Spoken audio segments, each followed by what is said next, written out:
নমস্কার বন্ধুরা, কালকে একটা কমেন্ট এসেছে যে শিউলি গাছের পাতার ডগগুলো পুড়ে পুড়ে যাচ্ছে। কমেন্ট নিচে শো হচ্ছে, আপনাদের দেখে নেবেন। আর পাতাগুলো একদম শক্ত আর হলুদ হয়ে যাচ্ছে।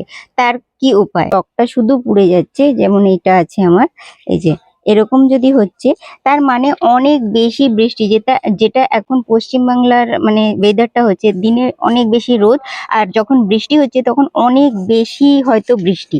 তো সেই জন্যই অনেক বেশি যখন বৃষ্টি হচ্ছে তখনই মানে টবের জলটা অনেকক্ষণ সোক করার জন্য এটা হচ্ছে। আর দ্বিতীয় কথা, অনেক বেশি গরমের জন্য পাতাগুলো শক্ত আর হলুদ হয়ে যাচ্ছে। তো কিছু করা যাবে না, এটা ওয়েদারের ব্যাপার আছে।